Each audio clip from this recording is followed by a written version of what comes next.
Pahalgam attack के बाद ये चर्चा जोरों पर है कि सीमा हैदर का क्या होगा। साथ ही साथ सचिन से पैदा हुआ बच्चा भारत में ही रहेगा या उसे भी पाकिस्तान जाना पड़ सकता है। असल में पहलगाम में हुए आतंकी हमले के बाद भारत सरकार ने सख्त रुख अपनाते हुए देश में रह रहे सभी पाकिस्तानी नागरिकों के वीजा रद्द कर दिए हैं। साथ ही 48 घंटों के भीतर देश छोड़ने का निर्देश दिया है। इस फैसले के बाद सीमा हैदर का मामला फिर चर्चा में आ गया है। बता दें कि सीमा हैदर नेपाल के रास्ते भारत आई थी और उन्होंने भारतीय युवक सचिन मीणा से शादी की थी।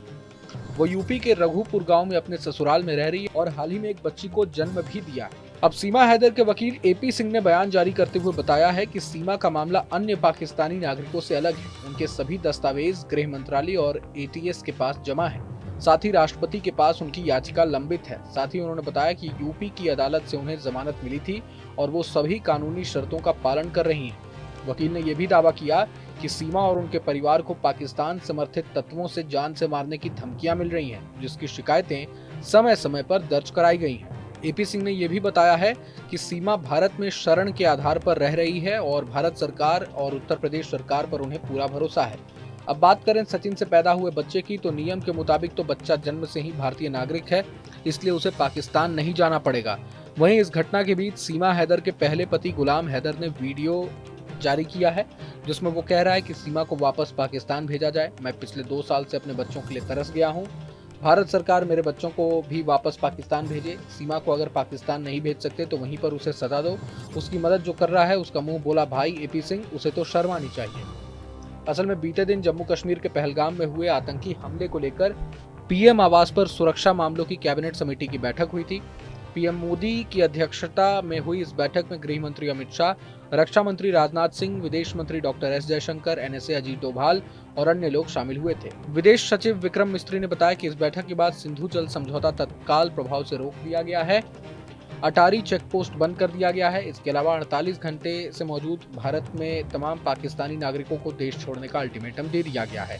इसके अलावा भारत सरकार के आदेश में कहा गया है कि नई दिल्ली में पाकिस्तानी उच्चायोग में रक्षा, सैन्य, नौसेना और वायु सलाहकारों को आवांछित व्यक्ति घोषित किया जाता है। उनके पास भारत छोड़ने के लिए 1 सप्ताह का समय है।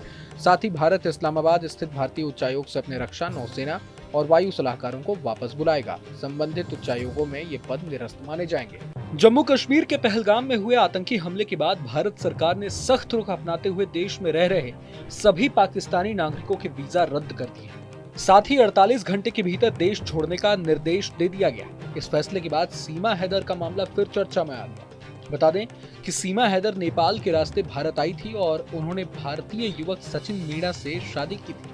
वो यूपी के रघुपुर गांव में अपने ससुराल में रह रही है और हाल ही में एक बच्ची को जन्म भी दिया है। अब सीमा हैदर के वकील एपी सिंह ने बयान जारी करते हुए बताया है कि सीमा का मामला अन्य पाकिस्तानी नागरिकों से बेहद अलग है।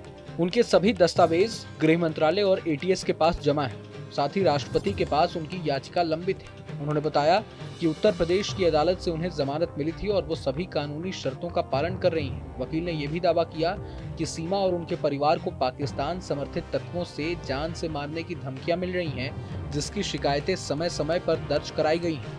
एपी सिंह ने यह भी बताया कि सीमा भारत में शरण के आधार पर रह रही है और भारत सरकार और उत्तर प्रदेश सरकार पर उन्हें पूरा भरोसा है। वहीं इस घटना के बीच सीमा हैदर के पहले पति गुलाम हैदर ने वीडियो जारी किया है, जिसमें वो कह रहा है कि सीमा को वापस पाकिस्तान भेजा जाए।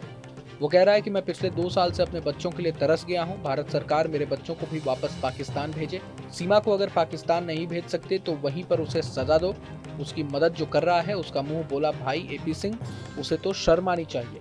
असल में बीते दिन जम्मू कश्मीर के पहलगाम में हुए आतंकी हमले को लेकर पीएम आवास पर सुरक्षा मामलों की कैबिनेट समिति की बैठक हुई थी। पीएम नरेंद्र मोदी की अध्यक्षता में हुई इस बैठक में गृह मंत्री अमित शाह, रक्षा मंत्री राजनाथ सिंह, विदेश मंत्री doctor S Jaishankar, NSA Ajit Doval और अन्य लोग शामिल हुए। विदेश सचिव विक्रम मिस्त्री ने बताया कि इस बैठक के बाद पाकिस्तान सिंधु जल समझौता तत्काल प्रभाव से रोक दिया गया है। अटारी चेक पोस्ट बंद कर दिया गया है। इसके अलावा 48 घंटे के अंदर भारत में मौजूद तमाम पाकिस्तानी नागरिकों को देश छोड़ने का अल्टीमेटम भी दिया गया है। इसके अलावा भारत सरकार के आदेश में कहा गया है कि नई दिल्ली में पाकिस्तानी उच्चायोग में रक्षा, सैन्य, नौसेना और वायु सलाहकारों को आवांछित व्यक्ति घोषित किया जाता है। उनके पास भारत छोड़ने के लिए 1 सप्ताह का समय है। साथ ही भारत इस्लामाबाद स्थित भारतीय उच्चायोग से अपने रक्षा, नौसेना और वायु सलाहकारों को वापस बुलाएगा। संबंधित उच्चायोगों में ये पद निरस्त माने जाएंगे। पाकिस्तानी नागरिकों के वीजा रद्द किए गए हैं। 27 अप्रैल से पाक नागरिकों का वीजा रद्द। मेडिकल वीजा 29 अप्रैल तक ही वैध रहेगा। पाकिस्तानी नागरिकों को जारी वीजा भी रद्द होंगे। भारत में मौजूद पाकिस्तानी नागरिक वापस लौटे। मिनिस्ट्री ऑफ एक्सटर्नल अफेयर्स यानी विदेश मंत्रालय की तरफ से ये कहा गया है। कल CCS की बैठक में 5 बड़े फैसले हुए, उनमें से आधारित ये सबसे अहम फैसला ही माना जा रहा है। मोहित बख्शी जुड़ चुके हैं और अपडेट देंगे। मोहित, क्या कुछ अहम पॉइंट्स इस फैसले को लेकर? देखिए रोहित, सबसे ज्यादा महत्वपूर्ण यही है कि भारत सरकार ने जो पाकिस्तानी नागरिकों को जारी सभी जो जितने भी मौजूदा वैध वीजा थे वो 27 अप्रैल 2025 से रद्द कर दिए हैं। यानी इसके बाद किसी को यहाँ रहने की इजाजत नहीं होगी। सिर्फ जो मेडिकल वीजा पर हैं उन्हें 29 अप्रैल 2025 तक का समय दिया गया है। इसके साथ साथ जो सबसे महत्वपूर्ण है उसमें पाकिस्तान में मौजूद भारतीय नागरिकों को भी जल्द से जल्द भारत लौटने की सलाह जो है वो विदेश मंत्रालय ने दी है। अंदाजा लगाइए, भारत सरकार सख्त मूड में नजर आ रही है, सख्त कदम उठाती हुई नजर आ रही है और यही वजह है कि कुछ बड़े की सुगबुगाहट के चलते ही भारत जो है वो भारतीयों को पाकिस्तान से भारत लौटने की सलाह दे रहा है जो कि भारतीय नागरिक है। अच्छा मोहित, इसके सेकंड पार्ट को भी जरा समझें। अभी पाकिस्तान में भी लगातार बैठकें चल रही है। अब डिप्लोमेटिक लिहाज से जिस हिसाब से कल फैसले लिए गए वो भी सबसे इम्पॉर्टेंट हो जाता है। यहाँ के डिप्लोमेट्स को जो है भारत से वापस भेजने की बात कही गई है। यानी फॉरेन मिनिस्ट्री क्या बिल्कुल स्टैंड क्लियर करके चल रही है कि बहुत स्ट्रेट वे कुछ बड़ा कदम उठने वाला है? क्या इसका इशारा है? रोहित, देश के प्रधानमंत्री ने अपना स्टैंड क्लियर कर दिया है। आज बिहार में मंच पे भी उन्होंने साफ तौर पर कह दिया है कि इस तरीके की घटना बर्दाश्त नहीं की जाएगी और विश्व को उन्होंने बता दिया है। तो MEA ने जो ये जारी किया है ये CCS बैठक का एक हिस्सा था जो निर्णय लिया गया था और संदेश बिल्कुल साफ और सख्त है कि आतंकवाद बर्दाश्त नहीं किया जाएगा। उसी के चलते अब जो है पाकिस्तान पर इस तरीके की सख्ती जो है बरती जा रही है।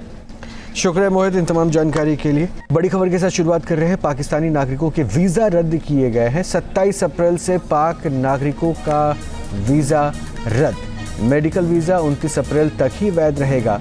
पाकिस्तानी नागरिकों को जारी वीज़ा भी रद्द होंगे। भारत में मौजूद पाकिस्तानी नागरिक वापस लौटे। मिनिस्ट्री ऑफ एक्सटर्नल अफेयर्स यानी विदेश मंत्रालय की तरफ से ये कहा गया है। कल CCS की बैठक में 5 बड़े फैसले हुए, उनमें से आधारित ये सबसे अहम फैसला ही माना जा रहा है। मोहित बख्शी जुड़ चुके हैं और अपडेट देंगे। मोहित, क्या कुछ अहम पॉइंट्स इस फैसले को लेकर? देखिए रोहित, सबसे ज्यादा महत्वपूर्ण यही है कि भारत सरकार ने जो पाकिस्तानी नागरिकों को जारी सभी जो जितने भी मौजूदा वैध वीजा थे वो 27 अप्रैल 2025 से रद्द कर दिए हैं। यानी इसके बाद किसी को यहाँ रहने की इजाजत नहीं होगी। सिर्फ जो मेडिकल वीजा पर हैं उन्हें 29 अप्रैल 2025 तक का समय दिया गया है। इसके साथ साथ जो सबसे महत्वपूर्ण है उसमें पाकिस्तान में मौजूद भारतीय नागरिकों को भी जल्द से जल्द भारत लौटने की सलाह जो है वो विदेश मंत्रालय ने दी है। अंदाजा लगाइए, भारत सरकार सख्त मूड में नजर आ रही है, सख्त कदम उठाती हुई नजर आ रही है और यही वजह है कि कुछ बड़े की सुगबुगाहट के चलते ही भारत जो है वो भारतीयों को पाकिस्तान से भारत लौटने की सलाह दे रहा है जो कि भारतीय नागरिक है। अच्छा मोहित, इसके सेकंड पार्ट को भी जरा समझें। अभी पाकिस्तान में भी लगातार बैठकें चल रही है। अब डिप्लोमेटिक लिहाज से जिस हिसाब से कल फैसले लिए गए वो भी सबसे इम्पॉर्टेंट हो जाता है। यहाँ के डिप्लोमेट्स को जो है भारत से वापस भेजने की बात कही गई है। यानी फॉरेन मिनिस्ट्री क्या बिल्कुल स्टैंड क्लियर करके चल रही है कि बहुत स्ट्रेट वे कुछ बड़ा कदम उठने वाला है? क्या इसका इशारा है? रोहित, देश के प्रधानमंत्री ने अपना स्टैंड क्लियर कर दिया है। आज बिहार में मंच पे भी उन्होंने साफ तौर पर कह दिया है कि इस तरीके की घटना बर्दाश्त नहीं की जाएगी और विश्व को उन्होंने बता दिया है। तो MEA ने जो ये जारी किया है ये CCS बैठक का एक हिस्सा था जो निर्णय लिया गया था और संदेश बिल्कुल साफ और सख्त है कि आतंकवाद बर्दाश्त नहीं किया जाएगा। उसी के चलते अब जो है पाकिस्तान पर इस तरीके की सख्ती जो है बरती जा रही है।